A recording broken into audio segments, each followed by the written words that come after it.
Welcome to Horse Bytes, your go-to source for keeping up with the show jumping world. It was another great week of winter jumping across the globe. The Middle East had the strongest competitions of the week, with Sharjah and Doha both hosting 5 stars. Sunshine Tour saw another 4-star, and Centaur in Belgium had a rare 4-star in the indoor arena to cater to those who didn't head south for the winter. This week on Horse Bytes, we're going to take a look back at some of the strongest seasons of our sport's most beloved combinations of horses and riders over the past 15 years, and give you some tangible tools for handling pressure while competing. But first, let's take a look at this past week's big winners. All right, to get us started was definitely the best buy of the week in Doha, where only 25 horse rider combinations contested the 5-star Grand Prix and saw Brazil's Santiago Lambre and Chaco Blue 2 take the win, picking up 77,150 euros for the biggest payday. Just to note, world number 1 Henrik van Eckermann finished in 6th with 1 down in that class as well. Michael Pender of Ireland and his trusty steed HHS Calais took the win at the 5-star Sharjah, winning over 54,000 euros. Zangerside International hosted the 4-star in Centaur, where Danish riders Sascha Nygaard Lille and Primavera picked up the win in a 6-horse jump-off.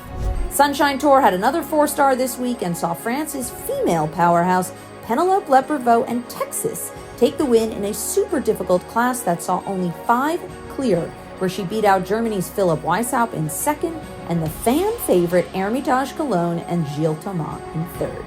And to round out a busy week, 18-year-old Ansgar Holters Jr. and Shan Yan jumped the only clear round to win the 3-star in Wellington without a jump-off, the first of his young career. All right, and our pick for the round of the week, coming out of Doha, CSI 5-star meter 50 class, it was Simone de Lest and Olga van de Kruijshoven. Look at them go. Great rollback there. So speedy. This up-and-coming 9-year-old just having an unbelievable run. 6th international victory in the last couple of months. He won the class today. Look at this. Turning and burning. Coming into this double. Just such a trier of an animal. Unbelievable. Long run here to the last vertical. Flies over that. He took the win over Emmanuel Gaudiano. Happy team there from Simone. It is so nice to see a horse like this up and coming. Certainly one to watch for Simone in the near future.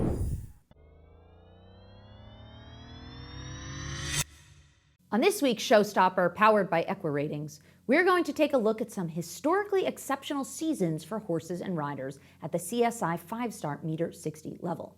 It takes a lot of confidence, stamina, perseverance, and consistency to have a standout season. And most importantly, how do you quantify that type of success? The CAS, or clears against standard, as we have discussed before, is a great metric to use when adding some context to the clear rates. This metric will give you an idea of the difficulty of the courses that horses jumped at and also rewards quantity. King Edward's World Championship season in 2022 felt like a superstar horse having a superstar season, but in fact, his 2021 season at the top 5-star meter 60 level rated even higher. Using CAS, we can look back at some of the top-rated seasons using this adjusted clear rate method. A positive CAS number indicates how many additional clear rounds we saw from that combination compared to what could be considered standard based on the clear rate. So let's take a look at the most memorable combinations from over the years. The formidable Hickstead and Eric Lamaze had their standout year in 2010 with a CAS of 12.6. What a year that was. They actually had an incredible 2-year run well into 2011. Casal Ask and Rolf Goran Bankston's was in 2014 with a CAS of 12.5, also boasting a strong follow-up year in 2015. Olympic champion Big Star and Nick Skelton put in an exceptional year in 2013 with a whopping clear rate of 86% and a CAS of 12.0. The list goes on to include more recent superstars like Explosion W and Ben Mayer with a CAS of 11.6, and Albifuren's Bianca and Steve Gerda with a CAS of 10.2 in 2018. It's great to be able to accurately measure and account for such extraordinary performances and reminisce about the best our sport has ever seen. It'll be fascinating to track this year and see if our leaders from 2023 can make their way into the history books. And stay tuned to Showstopper each week to get insight and analysis on the best our sport has to offer. Also, don't miss Showstopper Stories on Wednesdays for a complete analysis of the past week's winners.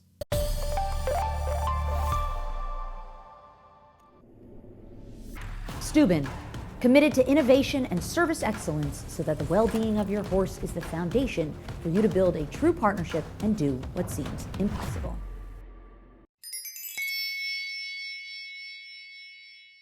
Welcome to this week's Weekly Wonder, presented by Symbiome. Today we're going to discuss a major topic within our industry, the mental side of riding horses. Not only can equestrian sport activity test your physical limits, but it certainly challenges every fiber of your mind as well. This is quite a personal topic for me, and I can tell you as a former professional rider, handling pressure, finding confidence, and performing on cue were major elements of my success. For some people, it comes more naturally to stay calm and perform well, while others have to work at it. Sometimes it's a matter of just great preparation and practice makes perfect, but other times it's about visualization, flow, focus, motivation, confidence, and mindset. There were plenty of times where I barely noticed the pressure, but there were also plenty of times where I spent hours working with a sports psychologist, and I even saw a hypnotist to help clear my mind and allow for a more focused attitude. Success, at least in terms of peak performance in the show arena, comes down to a few major factors. Visualize your track and how you want to ride it. Even practice it in your flat work in your warm-up. I used to do it 3 times. Left lead canter to 1, lengthen for the first line, roll back to the double, sit up and shorten coming in, right bend to the Liverpool, stay out for the oxer, etc., etc. And do that 3 times. Breathing is key. Even engage a meditative technique if necessary.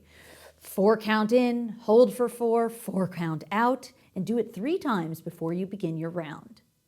Look where you want to go, not where you don't want to go, i.e., look to the next jump, not to the flower pot on the ground that's in the way. Focus on the job ahead and not anything outside of the arena.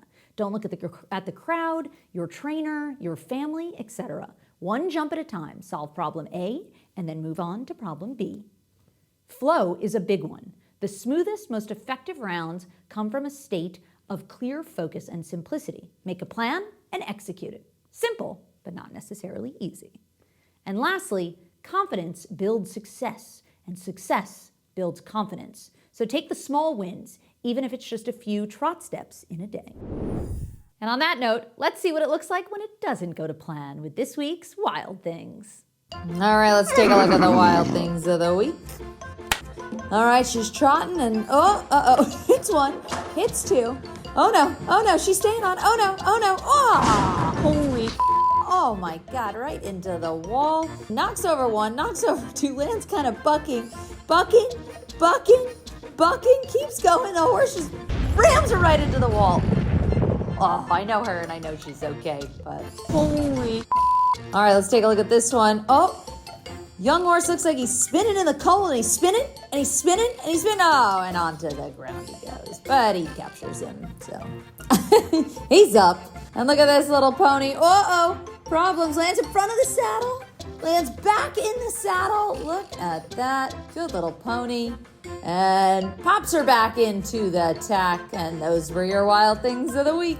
If these bloopers made you chuckle, be sure to hit the subscribe buttons for more. And if you have one you'd like to share, please send it along and get an opportunity to be featured on the show.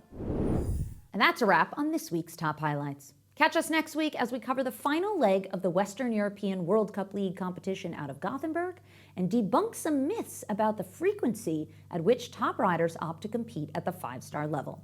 And remember to meet us here every Tuesday at 6 p.m. Central European Time, noon Eastern Standard, and stay tuned wherever you get your socials for constant updates and clips from our show. Drop your comments below and we'll be sure to answer as many as we can. And follow along all the action as it unfolds here on Horse Bytes, your go-to source for keeping up with the show jumping world. Hey guys, Flying Feathers here. Follow us wherever you get your socials and be a part of the Horse Bytes community.